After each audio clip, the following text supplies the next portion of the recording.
In a quaint village, there lived a young woman named Kisa Gotami. She was happily married and had a baby boy whom she adored. However, tragedy struck her life when her little son fell severely ill and passed away. Kisa Gotami was overwhelmed with grief and couldn't bear the loss of her beloved child. In her deep sorrow, she clung to her son's lifeless body, refusing to accept his death. She wandered from house to house, asking if anyone could revive her child. But everyone in the village told her that nothing could be done, and death is a natural part of life. Someone suggested that she should seek out the Buddha, who was known for his wisdom and compassion. Desperate for any hope, Kisa Gotami went to see the Buddha, carrying her lifeless child in her arms.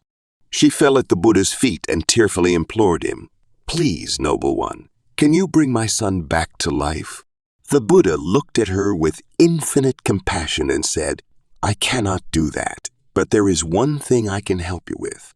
Bring me a mustard seed from any house in the village, but it must be from a house where no one has ever experienced the loss of a loved one." Renewed with hope, Kisa Gotami rushed from house to house, asking for a mustard seed. At each doorstep, the villagers were willing to offer her the mustard seed. However, when she asked if anyone in the house had experienced the loss of a loved one, she found that everyone had suffered from some form of grief or loss. As the day went on, she began to realize that her grief was not unique, and loss was an inevitable part of life. Slowly, her sorrow started to transform into acceptance. With the weight of her pain lifted, Kisa Gotami returned to the Buddha empty-handed, but with a newfound understanding. She bowed to the Buddha and said, "Thank you, Master. I now understand that suffering and loss are universal.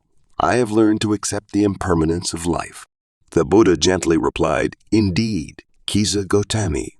Suffering is a part of life, but through understanding and acceptance, we can find peace and compassion for ourselves and others." From that day on, Kisa Gotami became one of the Buddha's devoted followers. She dedicated her life to helping others cope with their suffering and find solace in the wisdom of impermanence and the interconnectedness of all living beings. This poignant Zen story from Buddhism teaches us the fundamental truth of impermanence and the universality of suffering. By embracing this truth and cultivating compassion for ourselves and others, we can find peace and liberation from the endless cycle of suffering. Thank you for watching. Please like, subscribe, and hit the notification bell. Stay tuned for our next video. God bless you.